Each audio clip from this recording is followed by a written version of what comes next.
Welcome to Starfleet Universe On Call. I am Paul France, owner of France Games. I run SFB Online, FedCom Online, and Starfleet Warlord. Just went out. Joins me at TalkCast every Thursday night starting 9:30 p.m. Eastern Time. You can either call on the phone to start 605-562-0444. Just follow the directions. Call IDs 17702. Or you can stay on the web. Just go to the Talkshow website and search for call ID 17702 or Starfleet Universe On Call. I don't think you can find my SFU On Call, but, whatever. But if you want the best online experience, what you want to go to twitch.tv at twitch.tv/SFU On Call. You'll be able to join the chat room there and see my lovely face as we stream live. Yes, live. And, of course, if you need to contact me for any reason, my email address is sfuoncall@gmail.com. It's sfuoncall@gmail.com. Also, if you want to follow me on the Twitters, yes, I still call it Twitter, you can go to the podcasting account, which is SFU On Call, or you can follow my personal account, which is Paul Franz, PaulFranz, and of course there's Franz Games, FRNZGMES, and there's no T in that. Of course, also I have accounts on Blue Sky. Yes, I'm on Blue Sky. So if you want to follow the podcasting account, there's SFU On Call at bsky.social. When it comes to my personal / business account, that's franzgames.com. So feel free to follow me there. And I'm right now taking a break from social media for Lent, and I will be back on it after Lent, after I do a little more thinking about exactly what I want to do with it. At least when it comes to Blue Sky, because I don't think I'm going to be doing much posting on Twitter. But anyhow, getting to the news from ADB, not much there going on, but ADB that was working on updating Module K, which would be quite cool because Module K is the PF module, which would be quite cool to see. Also, Gene was busy proofreading on the Orion Master Starship book, still, they're getting through that a little bit at a time. And of course, this week on Found on the online store, we have the FedCom Distant Kingdoms Gas Giant map panels. There are 2 map panels. Both of them together cost $8. I don't think you can buy them separately, but you can buy together at only $8. And then, of course, there's 2 map panels. One's the large gas giant. Another one is a small gas giant map panel. So you can enjoy both those panels for only $8. Especially if you lost yours or the dog got it. It's a nice replacement if you want to have those panels, because they're quite beautiful. I love a lot of the art that's on some of these maps. They picked up some really beautiful ones. Moving on forward, come the SFB Line tournaments. Of course, we have the Star Tournament, which actually Metal Dog, that's Justin Ruda, won, defeated Bill Scheller in the Klingon in the finals. When it comes to F500 BPV Tournament, we have round 2 is all set. We have Dana Medson, who's flying a Klingon, versus Eddie Crutchfield, who's flying a Fed. Now, of course, we have another Fed in the other part of the tree, which is Justin Ruder. He defeated his opponent, and don't get started. And they're playing against moi, because I just kind of defeated my Fed opponent, so I have to play against another Fed, which is just really, guys, can you play something other than Federation? Let's make things interesting, But no, that's the way it went. Sigh, deep sigh. Comes to library port. Not much happening there. Actually, I think I got a couple updates from Frank. I need to post them up. And I apologize, I had not posted up the FRDs in the FedCom library. And with that is the news for this week. And it's me, SFU Paul Franz, welcoming you to Starfleet Universe On Call. And tonight, we've got Gary. Say hi, Gary. Hi, Gary. And we have Doug. Say hi, Doug. Hey, Doug. Cool. So we all are here. Okay. Yay. Just making sure that I am actually. Let me adjust this just a tiny bit. Move the camera just to show my wonderful face a little more. Sorry, people. If you want to see background, sorry. Anyway. Today's topic or topics. I'm willing to bet Gary's here because he wanted to talk about the Carnival's alternate history number 2. Or there's another. Not right this moment. Okay. Because you might have seen on the BBS that a couple of topics have blown up over the last couple of days. One of them being the feedback over the 500 BPV tournaments, and another one proposal about trying to basically figure out what, if any, kind of mission variants might be useful for the Gorns. The two topics are basically not unrelated to each other, but some of the conversations have been happening in parallel because not everyone is taking part in both topics. So some discussions are kind of, echoing each other, but not corresponding to each other, if that makes sense. But yeah. It is something that, and actually, I actually wanted to talk about you, to mention you as well, because there was, unfortunately, it seems that not everyone is tuning in to listen to the podcast to get your thoughts on the event. So I actually posted a link to the talk show in the discussion in case anyone wanted to have a listen, because apparently the guy running the event, Jeffrey Clark, he actually was complaining to say that he basically thinks that you've been pretty tight-lipped in terms of your feedback, and of course we know that's not the case here, but right. I don't know if everyone's got like 5 hours spare to listen to those episodes back in terms of the feedback. So this is not me trying to throw you under the bus. Far from it. I would never do that. It's just more, I'm just basically relaying the feedback, or that seems to be kind of coming up, is that basically if it's not being posted in that BBS discussion, then it seems to be kind of like other people are just kind of treating it as like not happening. So despite the fact that hopefully, after posting the link, some people are popping in to have a listen to get a better sense of what's going on. I mean, ideally, I don't know if you want to invite some of the people like to come on the talk and, discuss their own thoughts about how the tournament's gone so far and where it might go from here, that sort of thing. Because it feels like there's too many parallel conversations and not enough crossover between those conversations, if that makes sense. Yeah, people are cross-talking and not really communicating.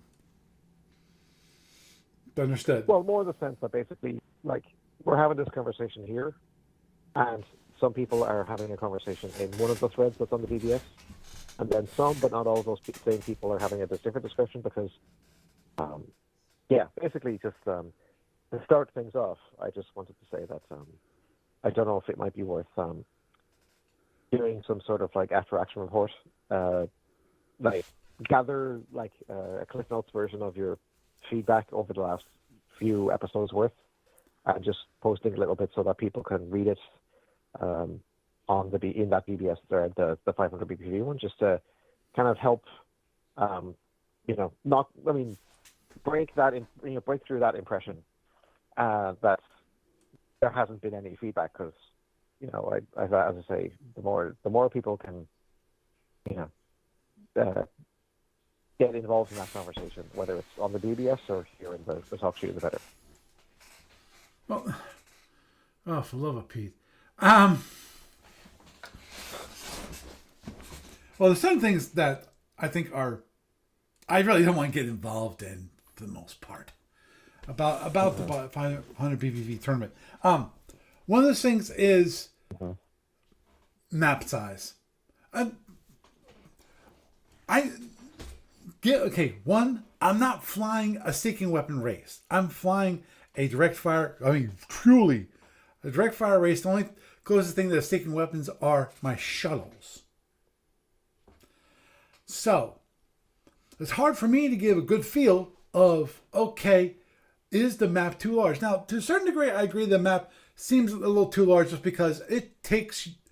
If I wouldn't have gone as fast as I went to start off, game number 1, if I would gotten to the range I wanted to get, we wouldn't have had any interaction for 2 turns. Because I was flying across the board at over 20 hexes, the speed 20, over speed 20. My opponent was going a speed like 12. Now, obviously he was engaging, so he was moving, but he relatively, for the most part, at least from the beginning of the game, he was going very slow. He didn't really move any faster until he got later on in the game.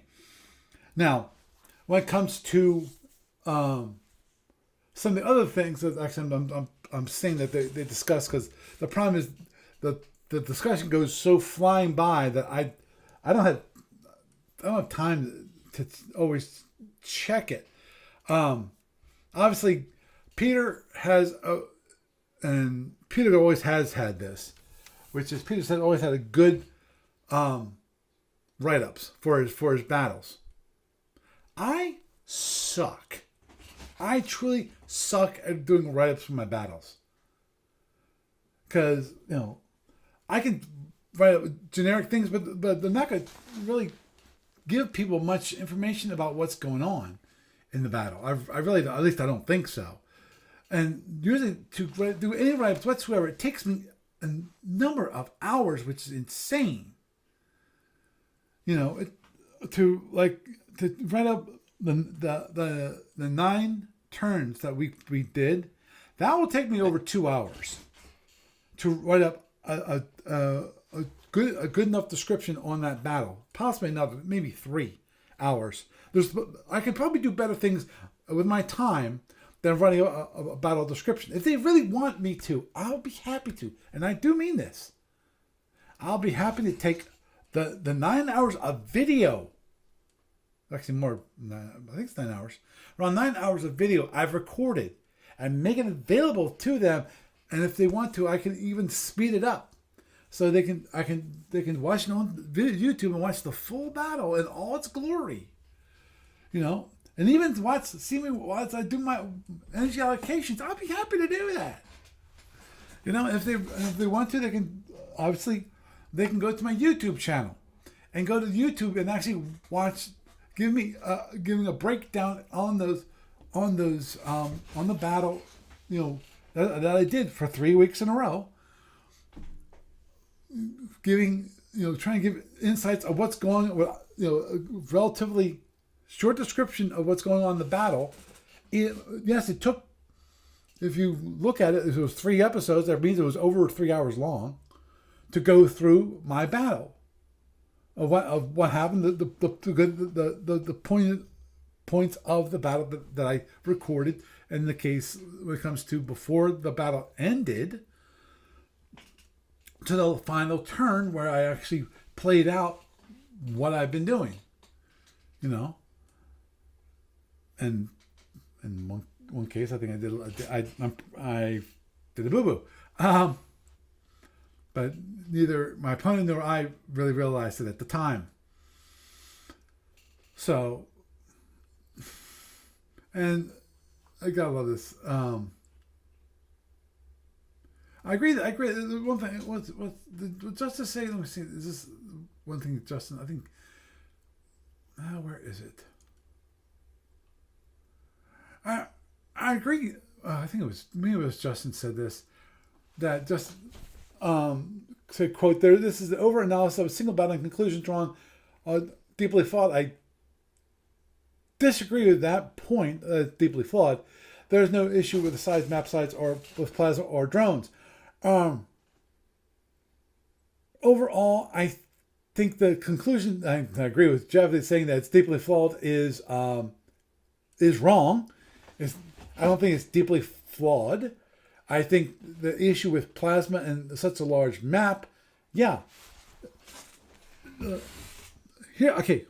Okay. Let's back up for a moment. Let's freaking back up just for a freaking moment. If we want to back up here just for a moment, when it comes to Peter's experience and Peter's experience over this is from what I know about Peter. I don't think Peter's played many fleet battles. So I don't feel like, I think Peter's experience with plasma so far has been in the fishbowl. In the fishbowl, plasma can be very effective because you only can run so much from plasma. You only can run so much from your seeking weapons, whether it's plasma or drones. And this the fleet battles that we currently have, that changes things a bit.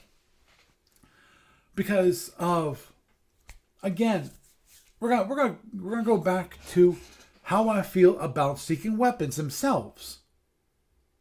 Seeking weapons, in my mind, are not designed to impact your opponent. Seeking weapons are designed for one thing: their mobile terrain. The strength of a plasma torpedo, the number of drones, those all give you a certain amount of strength and therefore a threat, and therefore something you can't just, wipe out and just drive right through. That's the whole idea of having lots of drones. Launching a plasma R, or, even worse, an enveloping plasma R. That's going to force your opponent to do what? Turn. They have to turn either left or right, this is insane to do, especially when you have a very mobile fleet, which is stop. Which is, and use a wild weasel. And of course, that is the most insane tactic to do with a mobile fleet running at your back, which has more seeking weapons. Really bad.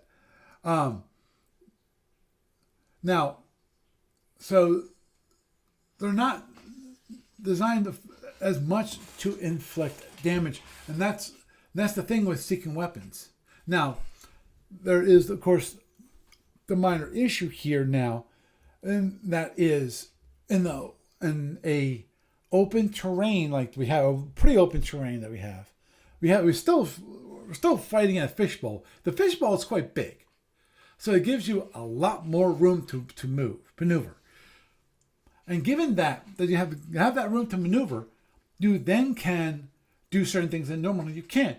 You can actually outrun the plasma relatively easy. You can keep the drones, stacked up, and of course there is a limitation on the number of drones. Though, of course, with a fleet battle, you have a lot more drones that be on the board at any one time. Fortunately, we don't have the insane, or truly freaking insane idea, and I'm so glad Jeff nixed it from the beginning, which is the whole idea of having fighters. No, not on your freaking life. Because if you have fighters, when it comes to the feds, probably in the Zinnies, maybe even the Klingons, any drone using race, they're going to have so many freaking drones on the board, it's going to be absolutely insane. And for the amount of BPV, those little itty bitty fighters are worth as drone platforms.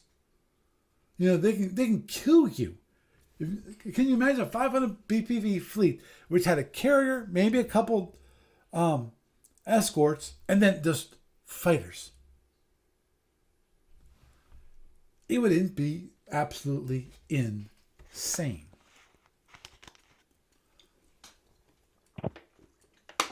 Agreed to some degree. I mean, that's why he didn't have fighters in there. Yeah. Oh yeah. Yeah. Yeah. Oh yeah. That's why he said no carriers. Yes. Oh, that's the only thing. But also, but also the thing about seeking weapons as mobile terrain is kind of a relative thing. You know, some are meant to be used as impactors, and all seeking weapons can be used as mobile terrain, and they make their own immediate mobile terrain when you launch them. But at the end of the day, you got to get some hits with some of them. So, Depends on the and fleet. it also depends upon the faction you're running, because some of them it's their primary weapon, some of them it's a percentage of their weaponry, and some of them it's like a tertiary extra thing. So, yeah, take it for what you will. I mean, it is what it is. I know that's so cliche, but there it is.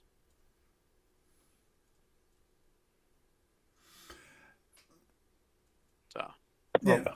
part of the conversation that's coming up is whether or not it's the Gorns in particular that have a problem. And part of it is actually because it would have been, because you might recall that before the tournament started, there were a few tweaks in terms of whether or not you could take a single ship that had a year in service date after Y180, or in Right. your case, because well, technically the Sultorian ships existed. It's just that they weren't in the Alpha Octant in Y180. But you know, the Sultorians were allowed to take the Y184 like T-bombs and stuff like that. Sort Right. of thing. Right. And so that also basically means that you could take a heavy war destroyer, even though some of the heavy war destroyers don't historically exist until after Y180, but it's possible to take one. So, but one thing that came up in the conversation is that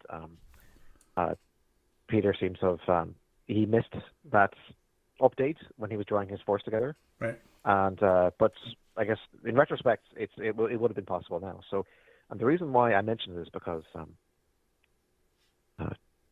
it's possible to take a Gorn heavy battle destroyer and to install a pair of plasma D racks into the aft firing heavy weapon mounts. And if you have two plasma D racks rather than one, you don't have to set them both in an AP arc. You can set one in is it LPR and RPR. So kind of like a pseudo ISC, so to speak. Right. And my view, such as it was, is that kind of looking at like the serious issues that the squadron he did take had with Speed 32 drones, especially how many that because the Klingon force is very drone heavy. Like it had a C7, it has a D6D, and it had two E4s, and so that's not only just like the basic seeking weapon capacity that the two bigger ships have, it's also the use of the special sensor to add it. But Dana was talking about Dana Medson, I believe, was basically talking about how at no point did he feel that he had to worry about any kind of like limit on the seeking weapon control. That he was basically able to control. He could have done more, but in terms of like having more drones on the board, which is a sobering thought. But part of the issue is that the Gorn fleet that had been taken was relying on its phasers and on the occasional carronade of Plasma F. But using a carronade for Plasma F, basically, it means that you can only fire it once per turn, and then you're going to have to wait just a few more turns to have that Plasma F be a thing you can launch as a torpedo. And in the historical timeline, carronades were primarily intended to help dealing with cloaked ships. So if you're in a duel, carronade is fine because you basically overrun the area where the Romulan ship is, and use the carronade to try to help score damage even like in the face of the like cloaking or uncloaking sort of thing. But it's not, and you can actually pick out individual seeking weapons with the carronade if you're in like a smaller action, because I think apparently is it true that the Gorns aren't allowed to carronade in the single ship tournament, like the Correct. Module T tournament? Is that correct? That's correct.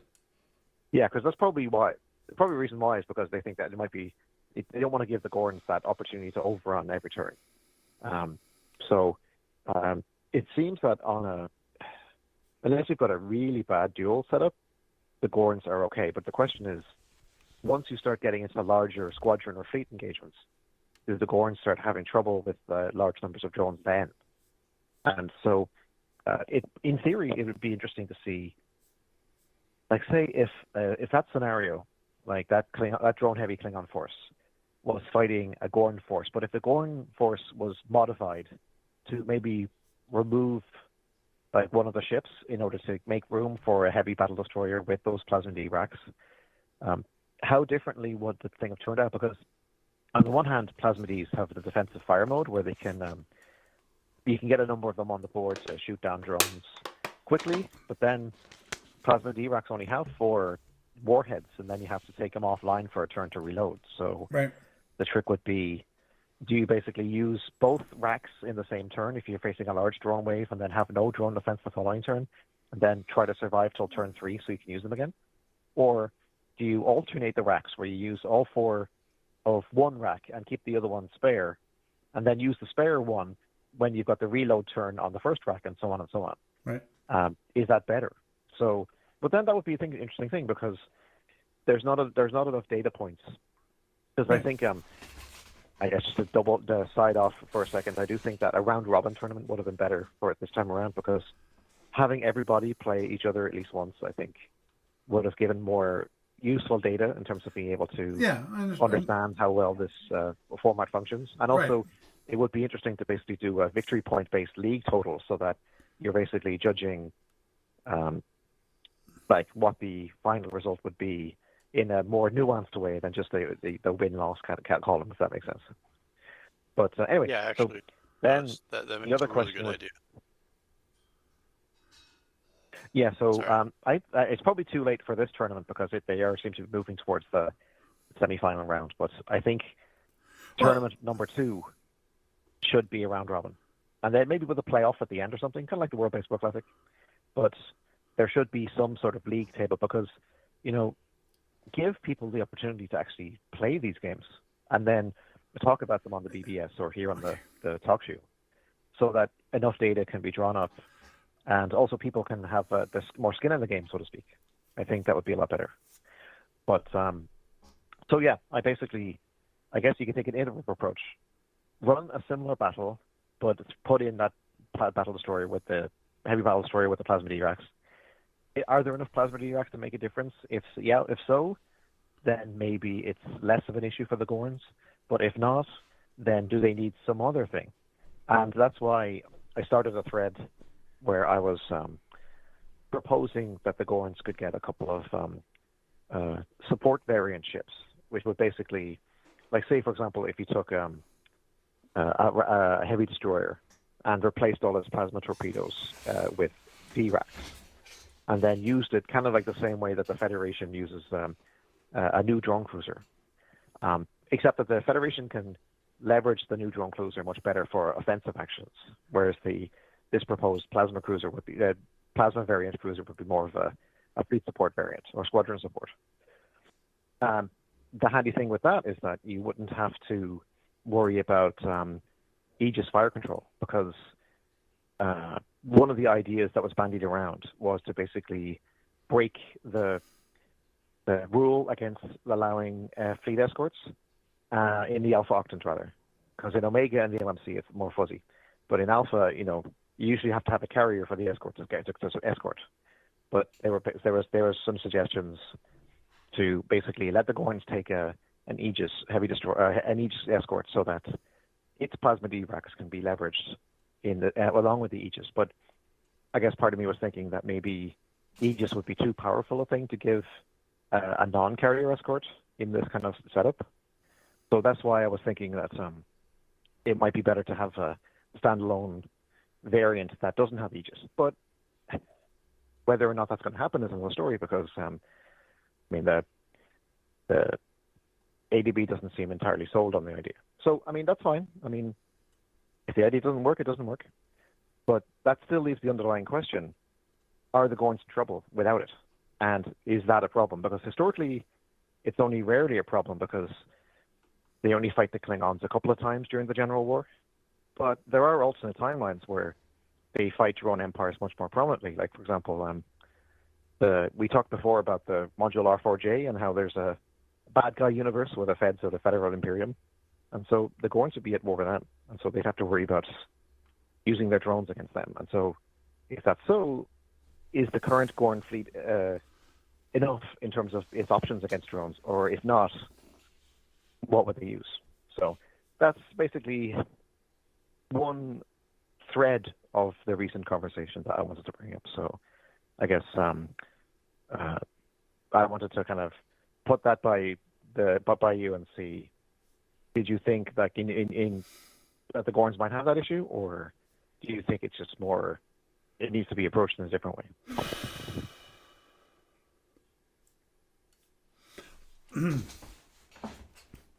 Well, the biggest... I seriously have a question about that whole thing.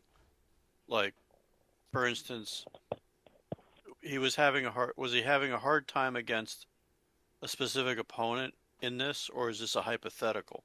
This is a specific opponent, the Klingons.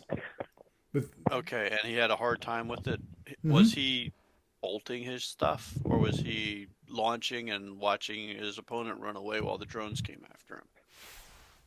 I think this might be addressable through tactics. Like, did he have T-bombs? Did he use T-bombs to negate the drones? Because his opponent only has a limited number of drones, ultimately. And judicious use of T-bombs in a fleet setting could potentially wipe out lots of them and maybe run them out. And quite frankly, it's, if he's out there, even if he's just fast charging his Fs and bolting, he could be bolting instead of launching plasma. So there's just, I wonder if that might be addressable through tactics and some selections rather than changing the whole rule setup.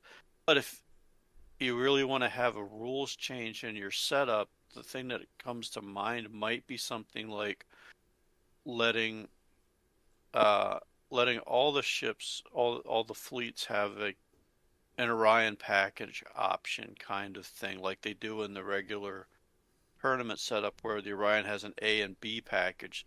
So if you're going in against, you can design a fleet that is meant to deal with drone users specifically, and you can design a fleet that's meant to deal with everything else. And he has his option A, option B package. So he could choose a different ship setup just for if he goes in against Kazini's and or a Fed who he knows has a drone heavy setup, or a Klingon or something of that nature. I mean, that's just a random thought. I mean, it's not going to change it during this particular tournament. True. But from me, just what you said, with such a huge map, and you're playing a plasma chucker versus a drone chucker, the thing is, the drone guy can be run out of his drones, and you can do significant damage with plasma without launching it and using it as mobile terrain. So I don't know. I think that's, maybe it's something that could be sat down and played out a few times outside of a tournament setting, just to see how that kind of matchup can be tweaked and worked. Otherwise, if you go into a second tournament like this, maybe an A-B option where it can't be radically different necessarily, but it could be a difference of, say, switching out one frigate to be anti-drone support frigate. Like you were saying about letting him have that. Well, the problem is, if he has that, but he's stuck with it against everybody else who's not a drone race, then he's being handicapped in a totally different way. So, just a random thought there. Well, No. I mean, there's actually been a number of posts in the BB and in this the 500 BPV thread, both from Peter and from Dana, because Peter was the one flying the Gorns, and the Klingons were being flown by Dana.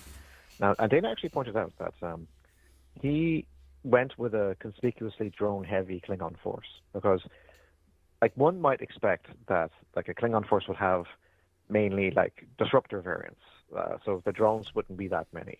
But in this case, he started with the C7. Now, the C7, I believe, has double seeking weapon control as it is.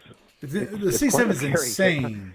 But it then also he went with the D6D, so that basically has got 6 more drone racks, and also it's got the special sensors. So I think one of those sensors can be assigned to add additional seeking control. But I think he said that that wasn't an issue for him. And then I think he had two E4s, I believe. And so, correct.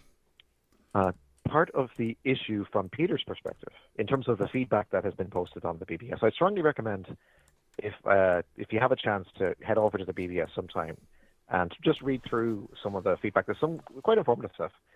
But one of the comments was made with that. So because the drones were because the tournament is set in Y180, the drones are speed 32. Can be speed 32. Plasma Empires have Sabo torpedoes, which are speed 40. But the feedback to date, at least for this one battle, because again, you're right, more data is required. But the feedback for now seems to be that the Sabo didn't make that big a difference, whereas the speed 32 drones meant that any turn that the Klingons, even if they were at a considerable distance from the Gorns, they were able to basically launch, I want to say, what did he say, about 12 to 14 fast drones per each turn. And then by the time the Gorns tried to close the range to get closer to the Klingons, there'd be like another batch of fast drones. And because the drones are speed 32, they're much more difficult to avoid. Like if they were still speed 24, then the Gorns would have more options in terms of being able to try to get around them. But when they're speed 32, it's much more problematic because even a speed 40 Sabo torpedo starts losing its warhead strength, whereas the speed 32 drones, their warhead stays the same until you kill them or until they kill you. So Peter, with the selection of ships that he took, which again, to go back to the whole heavy battle destroyer thing, maybe it would have turned out differently if he had that heavy battle destroyer with the plasma D racks installed, but maybe not. But his experience was that he found it significantly very difficult to be able to deal with each successive drone wave in the intervals that they were coming in, because they were coming in so fast and more and more were being launched in. In order for him to have basically enough firepower left over and to get to a close enough range to be able to leverage the firepower that he had. Now, the game didn't necessarily, it wasn't a whitewash by any sense. I think it was only like a marginal victory. So, had things gone a little bit differently, that would have been a thing. But it did seem to speak to a potential issue that the Gorns might have had relative to like other empires. So, for example, like if you're flying a Romulan fleet, then if you've got a lot of drones incoming, you cloak, and if any of the drones don't have Type 3 warheads, then they're in trouble. And if you're the ISC have PPDs, so they can, they have that long range hitting power, but also they have those side plasma F and rear firing plasma F and the phaser 3 refits. So they actually have significant attrition unit defense baked into their late warships, or their pacification airships rather. And the Gorns don't necessarily have that. Now, I'm not calling on the Gorns to get further refits on their line ships. I would not suggest that. I think somebody was suggesting trying to go back to the old Plasma D refit that apparently the Commander's Edition Gorns had, and I don't agree with that personally. So I would sooner say that it would make more sense to have a dedicated fleet support ship that's helping the other ships deal with drones, rather than the entire fleet trying to pretend they're ISC in terms of having all these cool tricks that they can use. So Yeah, basically that is kind of the main thing that comes up. But yeah, I mean, there's definitely, I'd say, several more battles would be worth playing out. And also, I think it would be interesting to see, like, had a Klingon force been taken that was more quote unquote traditional Klingon, like maybe. Okay, here's the thing, Paul. Paul, I was hoping you get your advice on this too. So the D6D is a fleet bombardment variant, especially because it's got the special sensors. Like the Klingons themselves are they're not exactly in a hurry to put them into a squadron because they want to use them for long range bombardment. Because in like things like Federation and Empire, for example, because the ship has special sensors, it can actually use the Type 3 XX drones to be able to like send bombardment missions further across the map. So risking a D6D in a small squadron battle is probably not wise. So I actually wonder, now that this is, I probably should post about this in the BBS, but I wonder, should a future Klingon force, or Kzinti force for that matter, not be able to take a heavy battle cruiser and a heavy drone ship like that at once? Like they could maybe take a drone frigate or something, but a unit that has special sensors and a whole bunch of drone racks and stuff, whether it's Klingon or Kzinti, those are supposed to be reserved. So you can have it and as the centerpiece of your force or whatever, but you can't also have the C7. And that means that whatever other ships that you have in your fleet, maybe they have more disruptors, so in a direct fire sense, they're still dangerous, but they don't have all the scary toys that this Klingon force was able to take. So, does that? I don't know if that makes sense. Because maybe for the Kzintis too, because I'm pretty sure they have a bombardment cruiser that has special sensors as well, and I don't know if that's wise to let them have that and have a Kzinti heavy battle cruiser, because that's way too many drones to consider, down a dark alleyway. So, yeah, do you think that would make sense? Or, do you think that maybe the Klingons should have just been obliged to take a less drone-scary ship instead of that D6D? Or would that have been another way to approach it for a tournament perspective? Well, okay. Here's the thing when it comes to the D6D. The D6D is a drone bombardment ship. It's designed for launching drones. Now, how many drone racks does it have? I know it has I don't have the SSD in front of me, but I want to say 6. Okay. But it's got the cargo space, so it can actually store Yeah, but it doesn't matter. A few hundred cargo space doesn't matter. Here's the reason why. The only reason cargo space does not matter. The only reason cargo space that matters at all when it comes to drones is if you're able to reload the racks.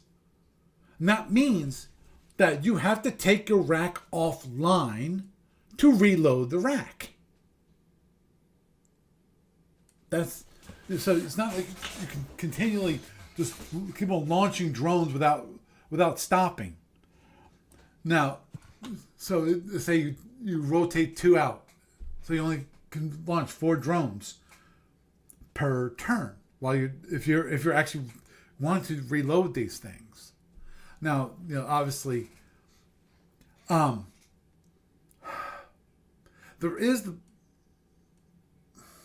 there can be, I think, an argument made that especially ships like drone bombardment ships, should not be allowed in the normal fleets. Because as you said, they're special, just like maulers. Maulers should not be allowed because maulers aren't designed for the most part for fleets. Maulers are mainly designed for one thing and one thing only. They're designed for attacking bases. That is their design. That's what they're built to do, is base busting. So, yeah, there in my mind there is a good point to be made that certain ships should not be allowed in the fleets. Because here's the thing. Here's the gotcha. The original. If we go back to Caps Log number 15, I think it is. Okay. Anyway, the original scenario, the original plan, they had fixed fleets. You did not get to choose your fleets. You get to choose what empire you wanted to fly, but you didn't get to choose the ships that are in that fleet. The problem with choosing your own ships is that little stupid number, BPV. BPV, that one little number, really cannot.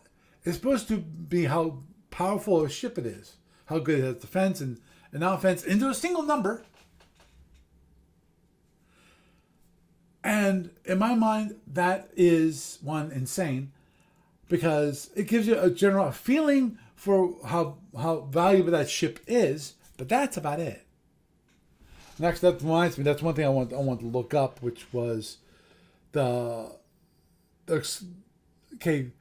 thing that I'm not sure was done in, now, I don't think, obviously, the Gorn versus Klingon, I don't think this really matters. Though I'd have to check it with the D6D, which is scouts, if you recall, that any scout that's engaged in a fleet battle is no longer you no longer use the BPV value for the BPV. You use the EPV, the actual economic value, for the BPV for scouts, which are usually not quite, they're like at least a 50% more cost than the normal BPV value for that ship. I'm not sure if that was done in this case. I didn't actually go through the numbers for all the ships. I think you actually kind of nailed it already. Well, The big problem with the big potential problem with it is the customization factor. Right. And yeah, if you had like a standard fleet for everybody, you said you want to be Klingon and you had the choice, you had Klingon A or Klingon B. You know, Klingon A might be a generic general against most races, and then B might be if you have to fight one of the plasma chuckers. You know, a slightly different variant with some commander's options. I think that would probably make for a better tournament setup than everybody custom designs their own fleet on the BPV, because it takes the whole rock, paper, scissors, shotgun concept way beyond what you would normally have, because the game is so complex that you can easily make a fleet maybe that is effectively unbeatable by a specific other faction, or that will just romple stomp because you found that one ship combination. And when they had those generic fleet setups in those earlier captain's logs for the concept, I think that is probably where maybe you should look at going for the next tournament, maybe. Yeah. I mean, so yeah, I understand the reasoning behind wanting to select your own ships, because if you go back many years ago when we created the Federation Commander one, where the idea was that you would pick out your ships, then you would actually take your ships, give them to the judges. The judges would then look over your fleet and go, okay, basically they'd say, okay, this is a valid fleet or not a valid fleet. Most of the time it's just BPV, but I'm sure there's other conditions that could easily been applied that, say, oh, you have two of these super duper ships. It's like, no, you can't. You can have one. But so Well, people want to create their own fleets, But as I said, the problem with that, it's like the tournament ships themselves. The tournament ships, they're based off some rough ships, usually like the CA, for a BR, not battle raider. I mean command cruisers mostly. command cruiser or new command cruisers. Well, Yeah, or CA. right. Yeah. Basically that's what they're based on. And that point, then they were tweaked because of the different empires that they were facing. Well, it's possible that's what we have to go back to for the fleet one, which is, okay, we have to define these are the ships that will be used. If you want to play Fed, these are the ships you get.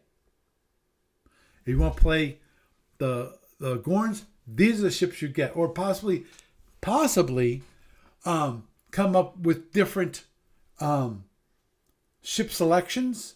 In other words, here you can choose, as you pointed out, Doug, the idea of having packages, but in this case, there were pre-selected packages. Okay, you can choose this one, or choose this one, or choose this one, but that's it. You can't create your own ships. Now, again, this is the first time we've ever done this before, so hopefully, A learning experience. right? So it's a learning experience, and given the learning experience, Well, I understand, Gary. I understand your need and the idea of having a round robin. Overall, the idea of it is a good idea. Problem: each one of these battles takes somewhere between 9 to 16 hours to play out. That's a lot of time to dedicate to playing one game. So making a round robin means that you might have to play somewhere around 50 hours of play just to get to the first round. Yeah. Well, not really. a couple of things. Not really. Right now, The first round the would first be round like is all pretty much that. over, but half the people are not involved in the second round, so they don't have any of these battles. There's actually someone is in the BBS thread trying to steal players to use for some other campaign or something. So it's basically like if there's a certain month-long window or whatever, in which case each round is being played, if other players would otherwise want to be playing, but they can't play because they've been eliminated if it's a single elimination tournament, why not let them play? Basically. And the other thing is, so I kind of felt, because as I say, we'll see how it goes in the semi-finals, but I suspect that the people that got eliminated, unless there was some sort of real-life thing stopping them from playing in the next one, which is quite possible. Mm-hmm. They would have assumed that they would have been there to play in the next round. So it's not basically adding a workload they weren't willing to take on. So I think a round robin, basically, it would still, if the people are willing to engage with it within, have round one be, March, and then round two be April, and then round three, so on. So that there is enough time, in theory, for each round to finish entirely before the next round is selected and played, then that would still give people a chance to remain engaged with it if they so wish. So, but the other thing too is I would say that all of the blind forces that people have been submitting for Captain's Log for years now, they generally are pretty good. ADB have gotten quite clever and are not quite extensive in terms of basically making sure that people only have certain gotchas, or if any, they try to eliminate the amount of gotchas that they can have. They'll basically say, here's the year of the force you assemble. Here are the things you can't take at all. Maybe one issue of Captain's Log, they'll say, you can take this type of ship, and then the next issue they'll say, no, you can't. But for example, maybe there was a sort of round of submissions that said you can't have any size class 3 ships. and then another one said that you have to have at least one size first-rate ship or whatever. So, or you have to have it with a move cost or whatever, which got weird for the Chloroform. But anyway, basically, it still allowed players to be able to decide a significant extent of what specific ships they were taking, but it prevented them from gaming the system to the point where they'd cause trouble. And also, the other thing as well is because in the captain's log scenarios, like the battle groups rather, you never know what squadron you're going to be paired up against, if at all. But right. Usually, like, there's been like several issues in which people have been paired off, but they don't know that until after their submissions have been locked in. So the onus is on trying to be as careful as you can in terms of having a well-rounded force that, in theory at least, is not vulnerable to a gotcha from another force. But it also means that you, in turn, don't have that gotcha to apply to someone else. So I feel that I would be somewhat wary of taking away the opportunity of people to have some degree of input in what their tournament squadron should be like. Like if they want to take E4s instead of E3s, then, or E4s instead of F5s, whatever, then, you know, I mean, they can see if that's a fair trade, or if the Andromedans are allowed in. Like, does the Andromedan player take Mambas, or does he take Cobras? You know, that sort of thing.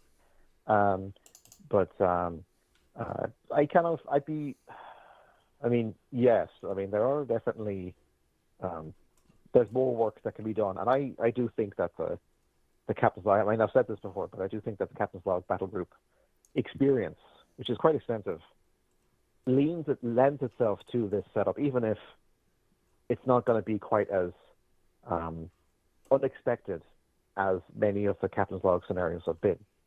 But the general concept that people have basically been trained by ADB over several years to plan, you're taking a force for such and such points, and you have to expect action, but you don't know what it is, and you've got certain restrictions that you have to bear in mind. I think that applies. That is definitely transferable to a significant degree to the concept of the way the tournament is proposed to be set up. But so yeah, I'd be, and also as well, because I feel that, I mean, like I've mentioned in the thread that I'm hoping that Praevians and Carnivals and other empires could be added to this tournament in the future. I'd be somewhat concerned if the only way that an empire, old or new, was allowed in the tournament is if you basically pre-cooked the squadron and handed it to a person, because, I mean, getting people interested in some of these new factions itself can be a challenge, but if you're doing it and basically at the same time having to invent a squadron that a player can have and then make them have that squadron, I'm not sure if that would be all that enticing in terms of the polls, like the actual getting more people to get involved in it. So, yeah, I mean, like, there's definitely a lot of factors to consider. But I suppose there's probably going to be, because I mean, like, you know, the conversation that we're having now, this is only after one round of battles. I suspect once you and others play the semi-final rounds, you know, there's going to be a lot of things that none of us have thought about now. And so I hope that a few months from now, when we have a tournament champion, and we're able to look back and take a long view as to how everything panned out, then we get closer to the answer. Although I have to remember that that D6D C7 thing should probably not be allowed to exist in a tournament setting, like having both at once. So that's at least one good thing out of the conversation. But Klingons might not agree. The Klingons might be like, "How dare you take away like two coolest ships?" But you know, I do feel that you know, drone empires, you know, they get way too much in Starfleet battles as it is. So they need to learn how to play nice with the rest of the Falcons. Oh yeah, actually, that reminds me. I'm not sure if you remember this, Gary. In Federation Commander, is there a limitation to the number of drones that are in a ship? That, you know, reloads? I forget. Drones work a little bit differently in Fed Commander. Oh, I know they do. I know they do. For one thing, No. You're sorry. I'm just like my brain's trying to work out how to answer your question.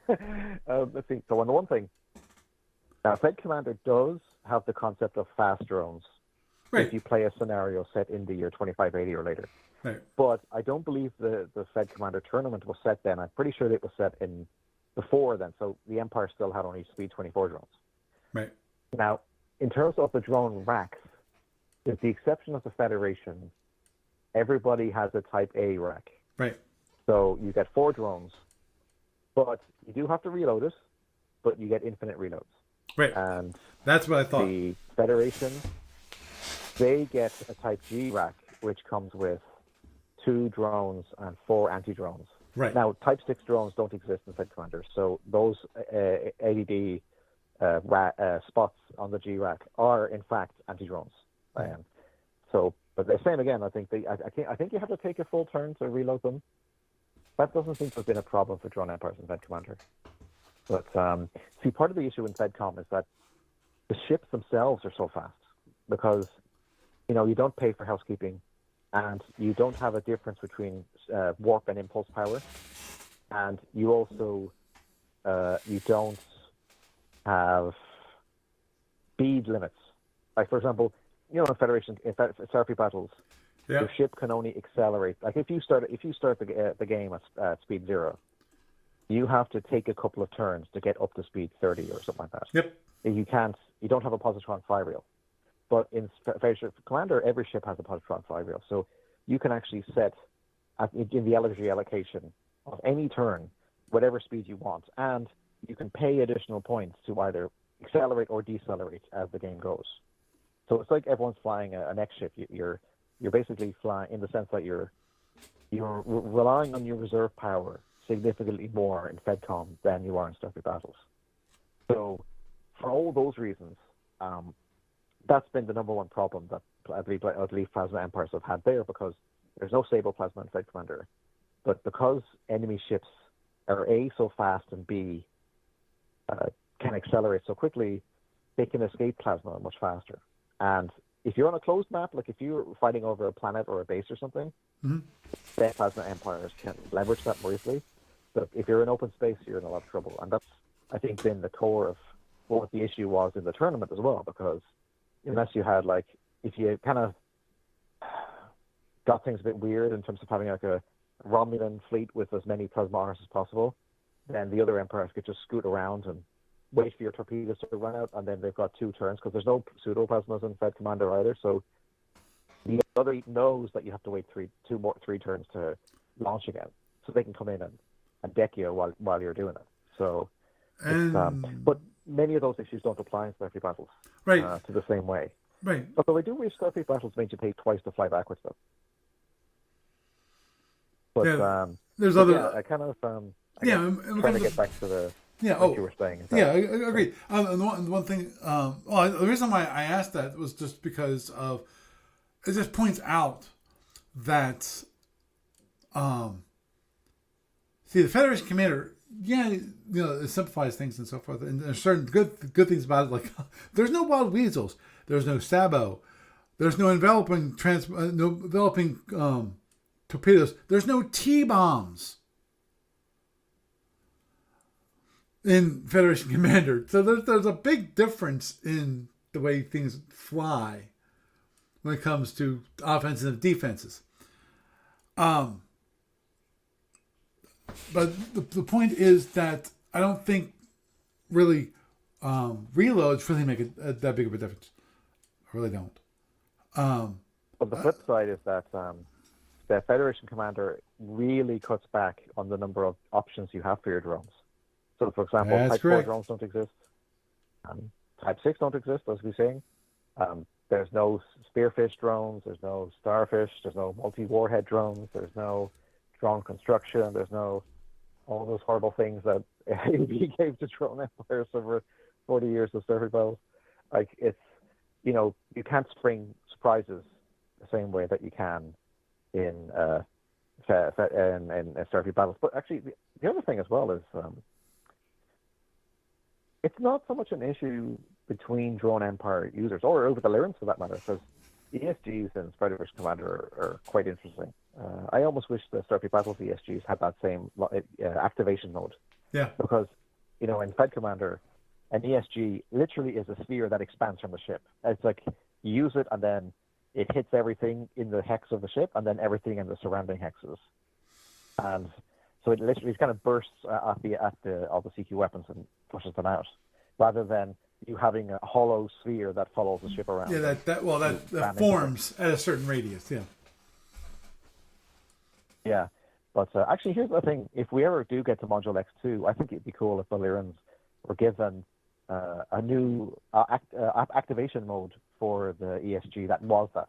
Yeah. Oh, I agree there. Gonna chase down that rabbit.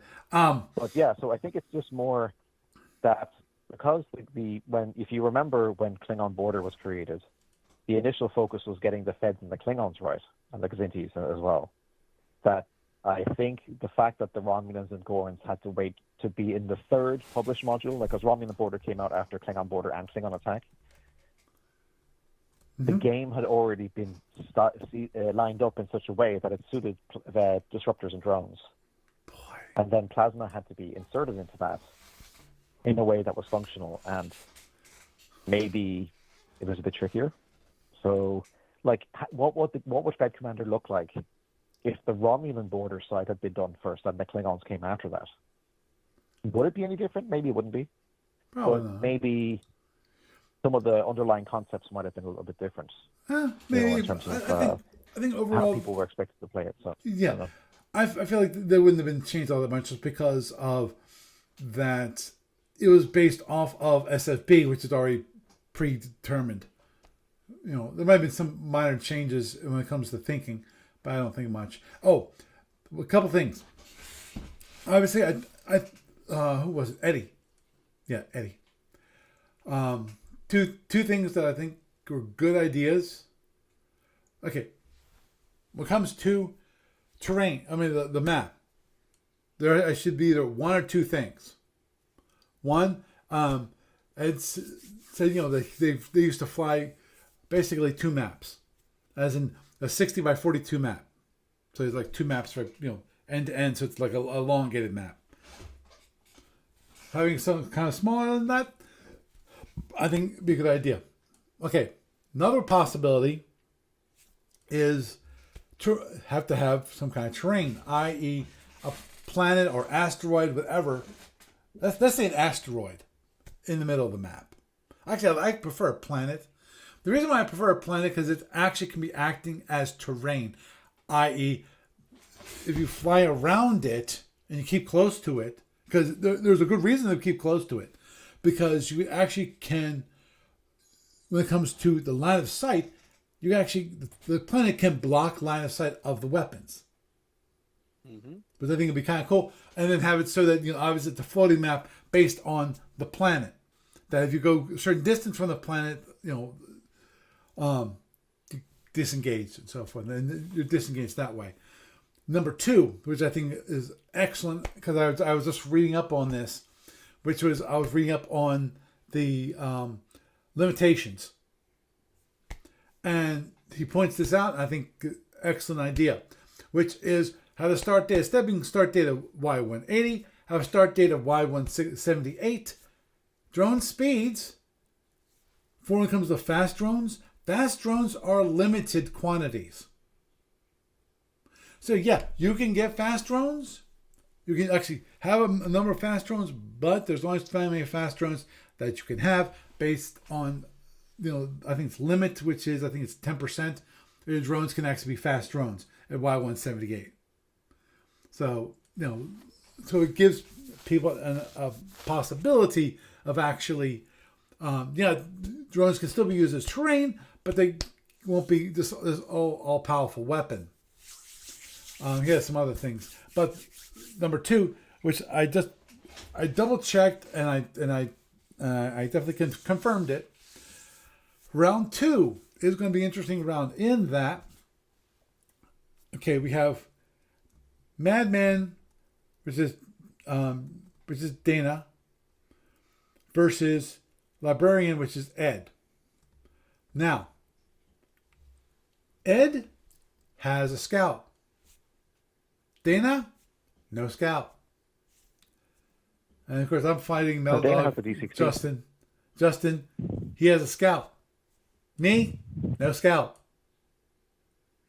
So it's going to be, in my mind, interesting battles in that we'll see how effective the use of scouts are versus a fleet with no scouts is. Paul, just a reminder, Dana's fleet does have a D60, so it does have a scout. Yeah, but a D60 is not a scout. It has special sensors, but it's not classified as a scout. If it's classified as a scout, it should be worth more. Yeah, but it basically has the same effect, in a sense. Unless it's like severely limited in what it can use the special sensors. Because it is considered to be a scout in the sense that because once you've got the special sensors on there, it's a scout.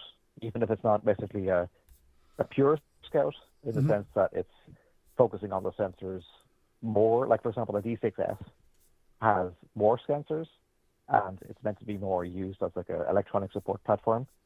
So it's a better scout than the D60, but the D60 is still from the in terms of like the drawing up the S8 rules, it would still count as a scout. So, I mean, you're right. They should probably double check the BPV. I'm sure Jeff Clark has the numbers buried somewhere just to make sure that everything is okay. Yeah. How about a gas giant? No. Well, in theory, yeah, with maybe some rings around it. I understand the idea, but I think the map's gonna be a basic like you're just fighting around. I understand.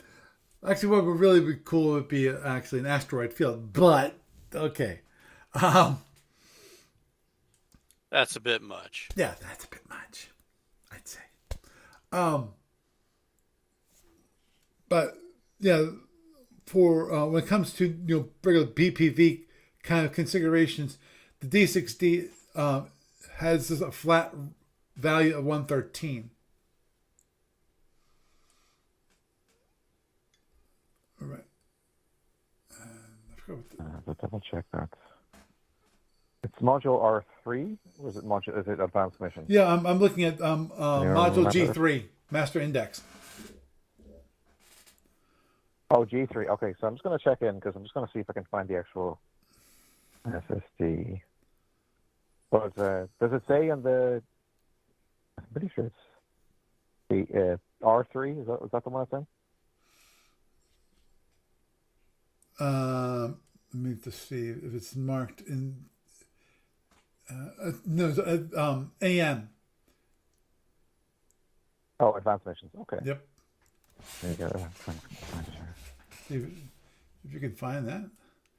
Okay. Although I should say that the D6D, regardless of what the base cost is, if you're flying it in Y180, it gets quite expensive because you have to pay for all of the fast drones.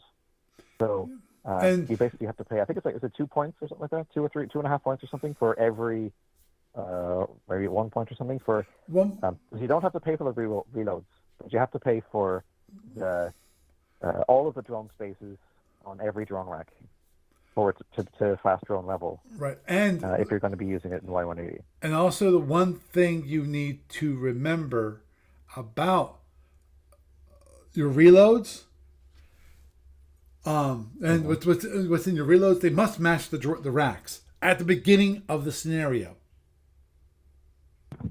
So if you have swordfish drones, you have fast drones, that the loadout has to be what you have. Any special drones so far have to be in the drone racks. Now, if you want to, you might have some non-fast drones in your racks, that you paid for. You have to spend the time to basically shut down the racks, take them offline, and then change what the loadout is on turn 2, basically. If you want to change it so that if you had some non-fast drones, to have like all fast drones, you'd actually have to spend a whole turn, possibly that. And I actually have to check to see I forget how much. Remember that used crew actions to change. This is always fun. I'm trying to find whether it's. Okay, so I'm looking at the I SSD. can't find it. Here. Is it down at the bottom? I'm trying to find It's what. here. Oh, there they are. Okay, so if it's a star, it's considered a scout. Okay, so the diamond is a scout. Okay. So D6D is actually considered a scout, even though it has a even though it doesn't have a split value. So it's got. Well, maybe it wasn't used for 6 drone exploration, racks. and that's They're all- why. It's a Well, it was more bombardment basically ship, because, not exploration. Yeah. Yeah, because the sensors are supposed to be used to the ship basically stocks up with Type 3 extended range drones, and then can use the sensors to guide them to like a distant object. So, like, say for example, if you're ever playing a battle and there's like drones kind of coming in from off the map, it's ships like this that are launching them.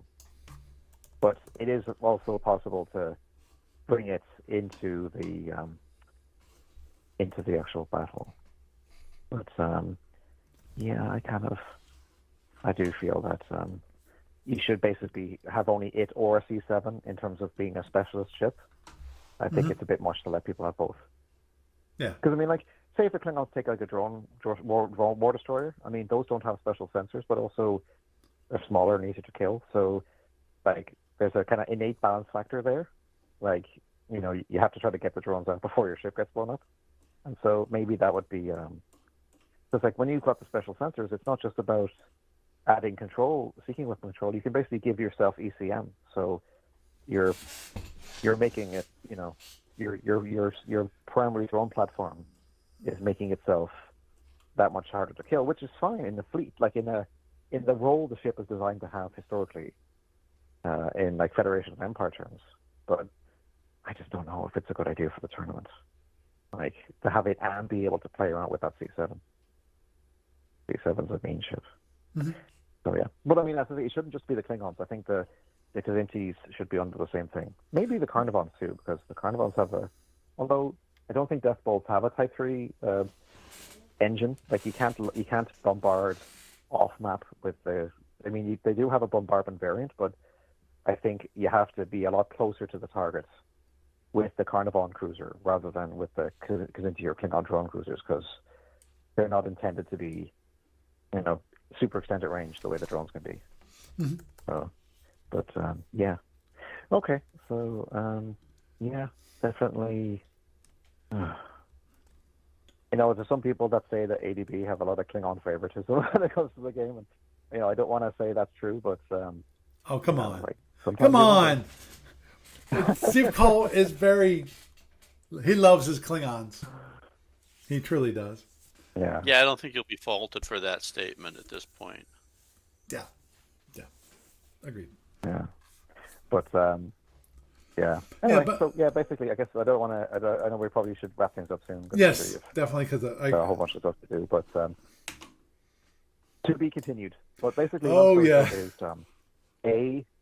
I think a rerun of that Gorn Klingon fight with allowing the Gorns to take they already, as in having the Gorns take that heavy battle destroyer with the Type D racks, and B, tweaking the rules so that the Klingons get to have a C7 or a D60. I think that would actually goes. That sounds like it's a good idea in terms of like maybe balancing it out. I don't think Dana would agree, but I feel maybe that's a fairer way to approach. And then you can basically take a slower and steadier, you know, chipping away at the changes that need to be made in time for the autumn tournament. Right. Rather than, I guess, panicking too much now. Does that sound good? Mm-hmm. Okay. Huh. Because I didn't want it to be sound like it was just one of those things where, like, well, you know, you think I'm on the spur of the moment, and then it turns out it's a terrible idea. I mean, like, it might still be a terrible idea, but yeah, because definitely, as Dana pointed out, I was just checking it just to confirm, and it is confirmed which is basically a D6D drone cruiser. It's just exactly that. It is a drone cruiser. It has no quote unquote heavy weapons except for drones. That's all it does. It launches drones. And I think that the E4, those little puckers, actually I think they have like they have E4.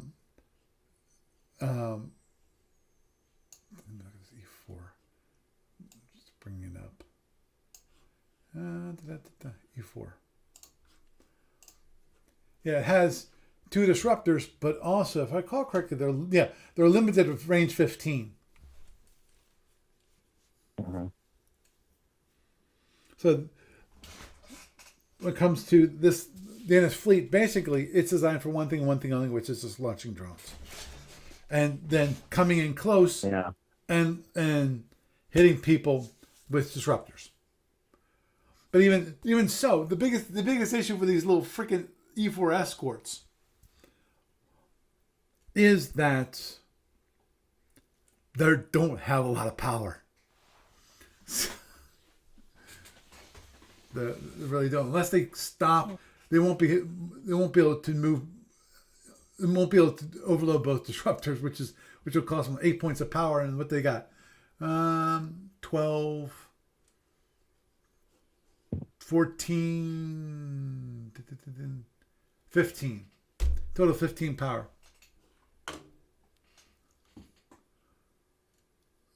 And it's going to cost them 3 points of energy. While we're here, Yeah, 3 I points. should check and see, because I'm pretty sure that there's a drone version of the D5 as well, but I don't think it has special sensors. So, I mean, I think it like does. for example, imagine if a version of Danish Squadron. No, I think it does. Okay. Then maybe there's like a smaller. I think you're right that there is a drone specialized ship one like that would be permissible. That doesn't have seeking weapons. That you could say, yes, you can take this on the tournament if you want, but if it's a drone platform with with special sensors, then Well, and the flip then you side have of all to this is that this choose a kind of way. actually makes the argument for having a set. Choose your pre-generated fleet thing instead of customizing it. Right. Agreed. Okay. Well, gentlemen, Okay. I think it's time to wrap up. Actually, it should have been wrapped up like 15 minutes ago. But it was a good conversation, and I definitely didn't want to stop it. So, Thank you so much. yep, Gary, it's been a pleasure having you on, and Lord knows there's going to be more discussion, I'm sure, in the 500 BPV tournament. Actually, I'll look through it. I didn't see anyone actually complain that I wasn't mentioning anything. The only thing I saw was that people complaining that, oh, hey, wait a minute, we don't get enough battle reports. That's the only complaint I heard, and that was not specifically targeted at me. Okay. Well, I guess anyway, so I'll wrap it up at that. Yep. But, I will say though, the D70 doesn't have sensors, so I don't think it'd be. That seems that people. I wouldn't complain about people taking that.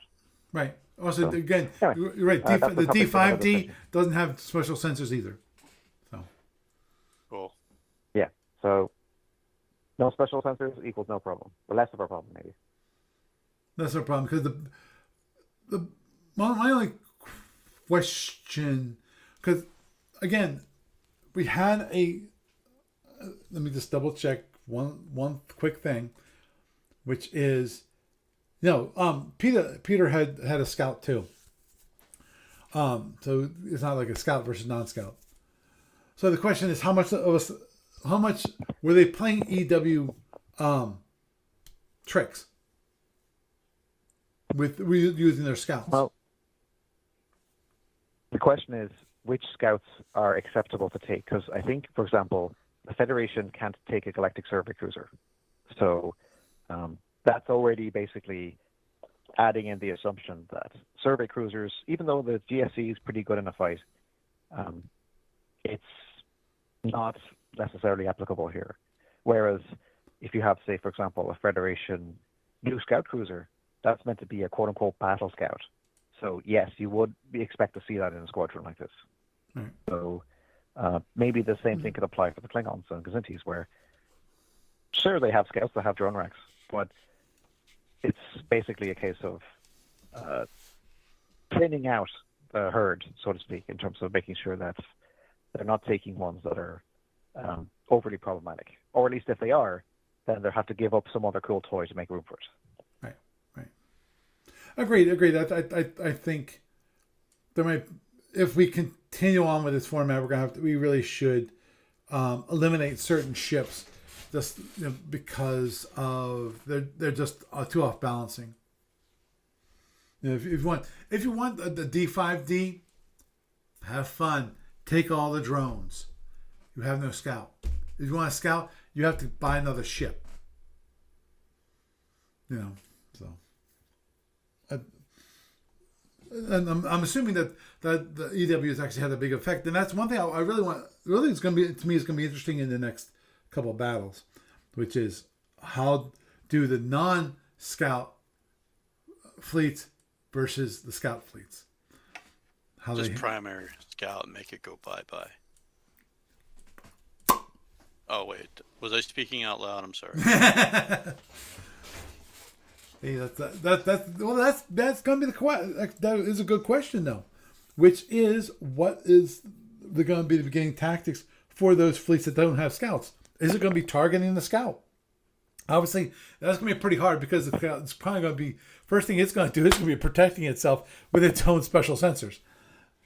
But see, here's the one thing I don't feel bad about those scouts, because both those scouts, the two scouts I saw, one's a DWS and another was a frigate. Both of them have limited power for the special sensors they have. So, it's not like you have a heavy cruiser with special sensors, which has all of that power to power the special sensors and actually move. So, makes things interesting, I think. My guess is that the scouts will be in the back of the fleets, heavily protected by everybody else. So, well, I guess we'll see. Yes, we'll see. Well, Gary, it was a pleasure having you around. Yeah, you have a good night. Same to you, and best of luck in the next round. Okay, thank you. Bye-bye. Doug, as always, it's good having you around. Well, thank you. It's awesome being here. Also, we have Gamers of Summer coming up eventually. Yes, we do.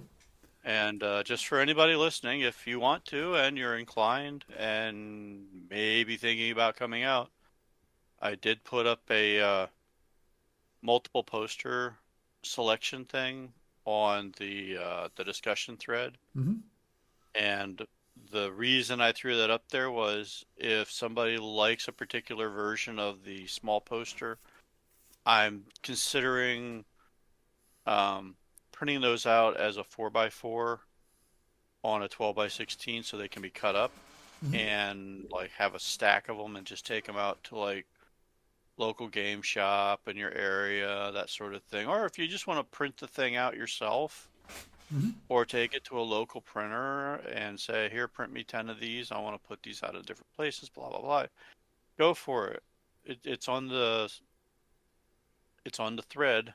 In Facebook. The Facebook thread. And basically I believe I did the event picture on Facebook using one of the multiple variations. And basically it's just a variation in color schemes.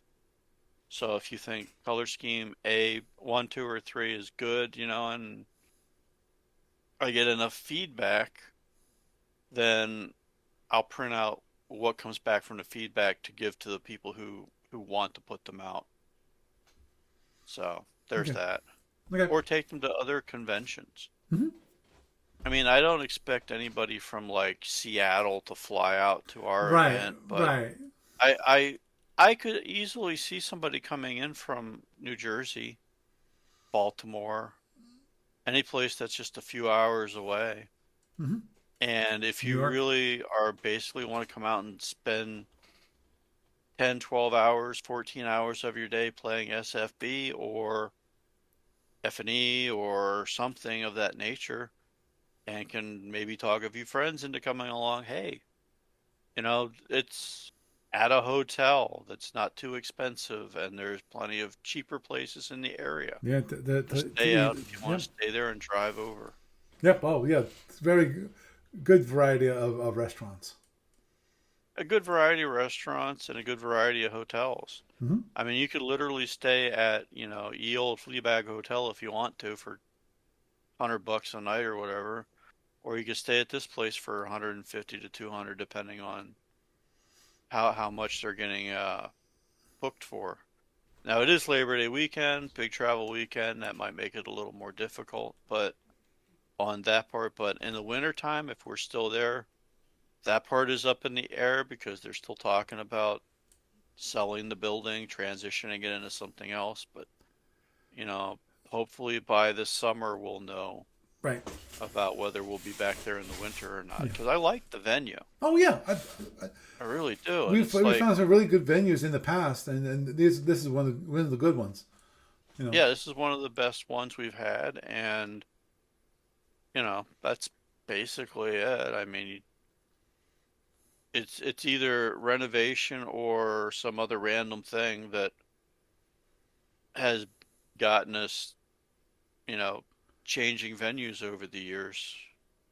So renovation plus jacking of cost, Mm-hmm. renovation into a different purpose has been a couple of them.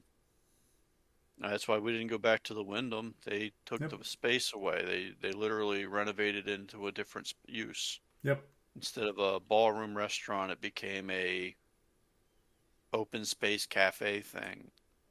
The last firehouse that we were at, they just decided they were going to use that for totally different purpose than renting out to the public. So, yeah, Yeah. That we shall loss. see. Oh, and also, yeah, please send me your list so I can add it to the events page. We'll do. We'll do. It's not too early. Hint, hint. So, I know it's a lot of times you have to drag it out of me. that's another thing. I mean, we've got like the earlier we can put events in, the more people see events. Right. I Understood. sometimes wonder if us not having 3,000 events listed is a reason that we don't get people coming out. I mean, at this point, when you say gaming convention to most people, they don't think of MeepaCon or our event or other small events like this. They think of Origins. They think of the Philly Game Expo thing. They think of large events with thousands of people that as soon as they open up their events for registration, they've got hundreds to thousands of events listed, you know, and, all those GMs coming in so that the literal thousands of people that go to that event have something to do. And they look at ours and there's like half a dozen things listed, or if I'm really lucky, we get a dozen things listed. So, but some of those things are actually pretty big. I mean, like the D&D people might be, you know, one listing, here's their website, they've got 3 events a day for 2 days, and sometimes 3 events on one day, 2 on the other, and they've got 2 or 3 tables. So, I don't know. Just get me your event so I can list it. Okay, we'll do. We'll do. And also, yeah, I'll hang out for a minute so we can talk afterwards. Okay. Okay. Well, you have a good night. Thank you, you too. Okay.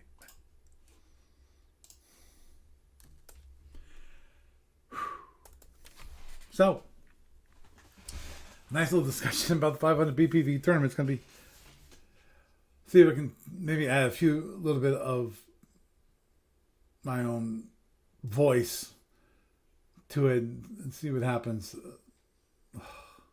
Sorry, I just saw Justin's overbearing responses. Yeah, everyone actually even had Peter going, dude, what the WTF, man, you know? So, yeah, whatever. But anyway, yeah, I think it was good discussion. Maybe, hopefully things will maybe settle down a little bit. I'm hoping maybe this weekend, if not this weekend, maybe next weekend, to get started with Justin in our tournament game, which should be interesting. As I said, he's got his scout. I have to double check to see what his setup is, because I have a scout, and I like to see. I'm not too terribly concerned about drones. I'm really not. I'm used to dealing with drones. I know how to deal with drones. Obviously, the biggest issue is going to be the number of fast drones that are going to be available. I understand that. And there's some specialty drones. Now, obviously, there's a limitation on the specialty drones. There's racial limitations on those drones. So, you know, if you have some stingrays, okay, you have some stingrays. Okay, so he's going to fire phaser at me. Oh, wow, that's going to hurt. You know, it's going to... So, it's have to wait and see about that.